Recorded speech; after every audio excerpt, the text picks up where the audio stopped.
Bro, why you always eating something on the show? The same reason why you always reading something on the damn show. Man, because I love comics and that's why we kickstart. Ladies and gentlemen, yeah, I told you right now, there are no time for reading comic books, especially since apparently Hardaway like passed out or went to heaven from his view, or I don't rightly know what's going on, but I am the unknown factor. And this is episode 2 of Kickstarting Comics, because we can still keep the episode number straight on this one, right? That's the point.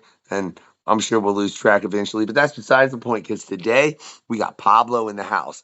Pablo, give us your Yeah, pick. hello. Nice to meet you, everyone. Okay, well, I have a project for you. I don't know. Shall I go ahead and talk about it? Do it up. Okay, well, I have a graphic novel, a comic book project on Kickstarter right now. The title of it's called In Hell. In Hell. And yeah, the way I talk about it is that you have to sort of imagine The Breakfast Club. Do you know the movie The Breakfast Club? Yeah. Have you seen it? It's a classic. It's a It's big been classic. a while, but yeah. And it's something near and dear to my heart. The Breakfast Club meets Beetlejuice, meets either Dante's Divine Comedy, or you could say Made in Abyss, if you like manga and anime. That's a big reference right now, Made in Abyss. Basically, the idea is a group of teenagers, sort of archetypical teenagers, that find themselves suddenly in hell, and they are gonna sort of have to sort out and explore and sort of develop and have adventures in this sort of realm. And it's just a vision of hell that's kind of different from what you typically see in other portrayals of the imaginary or mythical space. Rather than being really a dimension dedicated to punishment and suffering, it's mainly a fantasy realm that has no set rules. Like it's a world without a set morality or a set of rules. So you can do basically anything. It's sort of like a dream, like if you were having a dream with a group of people, but it's just something that you're going to have to do for eternity. So the idea is that the 6 youth awaken in a surreal landscape, that's hell, unaware of how they got there. I'm sort of reading off my Kickstarter right now. Their memories hazy and jumbled. An ominous voice informs them they are dead, and this is hell. Drama and conflict quickly blossom among them, and from the drama and the conflict, surprising phenomena emerge. So you have Johnny, Barbie, Arthur, Dexter, Willow, and Christine that have to come together, that will come together, recall the history they share, and discover their destiny together in hell. That's more or less the pitch. I have a lot of more things to talk about it, but I'm not sure if I should, if this should be sort of a monologue of. Well, no, or no, if you have some questions. I'm kind of curious, man. I've always got questions. I'm the unknown factor. The unknown is endless, right? But what made you go with the grand unknown? I want to know as the unknown factor. The grand unknown. The thing is that you typically, everyone consumes fiction, watches stories, movies, comic books, and they sort of know what they're gonna get. You know, you have a lot of expectations because you recognize the tropes, you recognize sort of the way things are gonna go. You know that, for example, the hero is typically gonna beat the bad guy. And you can also tell, for example, if the hero is gonna die at the end, there's sort of a smell that sort of stories have that you can recognize. So what I want to do is not only to avoid that, but to just have, you know, the idea for me of the grand unknown is to try to reach spaces with a story that are truly new and truly fantastical, not just fantastic tropes, but fantastical in the sense of, you know, something that you really have not ever seen before. And that goes for the relationships the character have, for the things they do, for the things they turn into, a lot of things that that I want to develop with this series. Yeah. Well, I will say I don't think I've ever seen anything that was close to the Breakfast Club in hell. Yeah. The Breakfast Club, you could say they're sort of in a purgatory of sorts, in the library. It's the idea that since they're sort of suspended in like they're meant to be sort of being punished, and the opportunity to mingle among themselves is what makes in that movie their friendship and even then their romance blossom between them, because typically they would be separated because they don't they're not friends they're not they're people that would typically clash between each other. Yeah. The nerd and the jock would typically not get along and things like that. So there's a little bit of that in the idea of hell, like a little bit similar to Gilligan's Island or something like that, something that's being stuck together in a place that's alien and that just forces you to relate to the people around you, even if you wouldn't normally. Fair enough. So we didn't ask Ariel this, man, but I want to ask you, why Kickstarter? Yeah, the hope for me is just that maybe there's a little bit of a promotional mechanism just for being on Kickstarter that could help me a bit. I think that people browse it and sort of discover things in it. I don't have a particular love for Kickstarter above other crowdfunding platforms, but I think it's still the most famous one, the most well known. That's mainly the reason. Yeah. I mean, I can fully agree with you on that. In all honesty, I think it's the only crowdfunding platform that I am aware of in any capacity as far as all that's concerned. Yeah. You know what I mean? Like I can't think of any others. Right. So are you handling every part of the creation of this comic? Everything, yeah. I'm doing, I'm planning the story, I'm writing it, I'm executing the pages, and the idea is just to have, I have already the first chapter of the story that's 30 pages. It's already completed. So people, I have various reward tiers, but if you back this thing, as soon as we hit the goal, and in December, you'll get immediately the first chapter of the story, the first part of the adventure. And the idea is that you get then to receive weekly updates along the way, every week, a little piece of mystery, a little piece of art.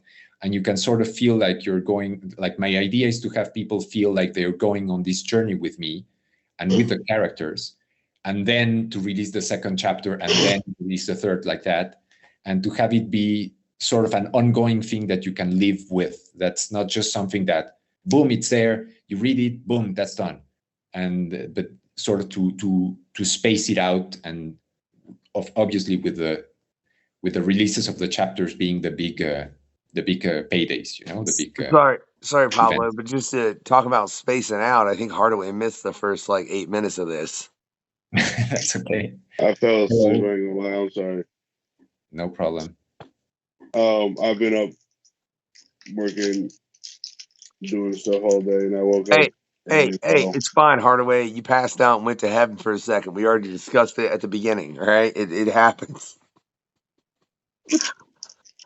Oh, but you woke up suddenly and made me forget what my next damn question was, Hardaway. I'm so sorry. It's fine, bro.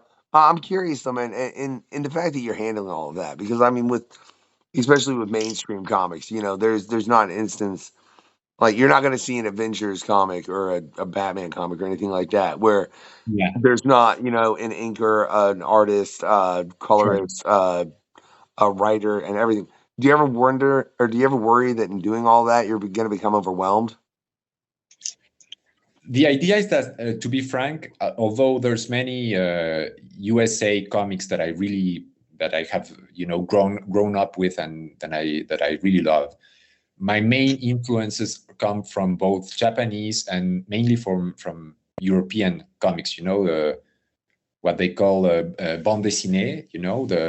The French Belgian tradition of comic books, and typically what you get there is that it's almost as a rule, maybe not almost as a rule, but very, very, very often it's one person that handles everything, because it's it's sort of the dream. The dream of doing a comic book is being able to basically do a film all by yourself. There's a bit of that. So to me, is something that I really love working like this. It's a little bit lonesome, but I get to do exactly what I want, how I want it, and I get to get all the blame and get all the credit for it at the end.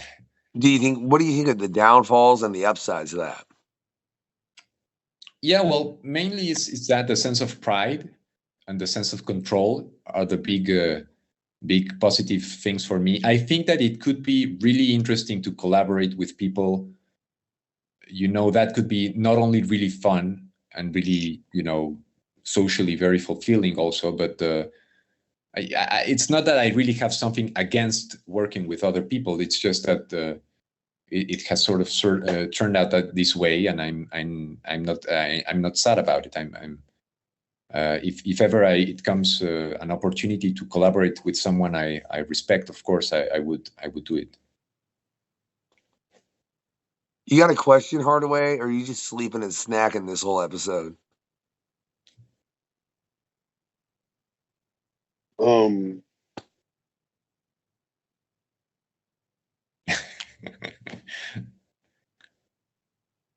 What's your favorite candy? My favorite candy. Mm-hmm. My favorite candy. My favorite candy, I think I'm gonna go with a really fancy, disgustingly sort of upper class thing that I've had the privilege of tasting because I have some friends that are French, and they're called how are they called? Macarons. I think that counts sort of. Macaroons, yeah. Macaroons, yeah. That's kind of a candy. Maybe it's between candy and little cake. I don't know, but that's the one that popped into my mind. Those are tasty. I don't know why I asked you to ask anything, Hardaway. You've been asleep for most of this, so you definitely couldn't get into the fact that he's kickstarting his comic. No, people need to just listen to what he was saying and pay him in. And check out the link. It'll be in the description, regardless of where you're at, real quick. Amazon, Spotify, all that good stuff. You'll be able to check out the link in the description to be able to take a look at the art, which if you're watching it on YouTube or Spotify, well, I mean, you can just listen on Spotify, but there's video on Spotify. But it's right there as far as you'll be able to preview some of the art from this story. I still, dude, I don't know. There's just part of me that you say the grand unknown, and that just tickled my brain. So, like really, as the unknown factor, Pablo, when you said the grand unknown, I was like, dude, what? Yeah, I'm glad that sort of stimulated you, that made you dream. I want to really make a story that starts out pretty crazy and just grows and grows more fantastical as it goes on. And I want to earn that. I want to have people say, okay, that is the grand unknown, I hope I can live up to that promise, but I'm pretty confident that I will. Yeah. That sounds phenomenal, man. I hope people be clicking this link and checking it out. Fund the Man's Comics. Look, because you need to get your comic on. I'm telling you, there are 80 comics that release a week on the average, right? 80 comics hit the shelf. They get 81. So no, but yeah, but just let me say something. The comics are, like TV channels. The more you have, the more it's important to have one that is good, That's what, and not even that.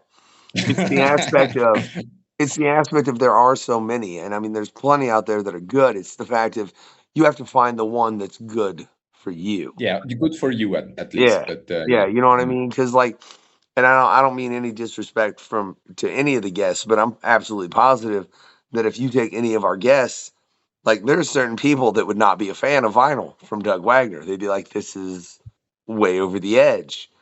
I loved it, right? I did. And I mean, that's the case with any given comic. There's always going to be something like, there was a comic I read recently, and I was like, this is Lord of the Rings with steampunk. And Dave the comic, she's like, yeah, that's what it is. I'm like, yeah, bro, I'm good. I don't need that in my life. I'm sorry. You know, so I mean, it's a thing about finding the comics that are important for you. And I think that's what we need to remember is that comics are a great literary source. They need to be used more. So start kickstarting some comics, y'all. Go check out Pablo's comic. Link is in the descriptions, right? I hope you've enjoyed the second episode of Kickstarting Comics, where Hardaway did a whole lot, including take a nap and eat something. Have a good night, y'all. Sure did. Unfortunately, I'm so sorry.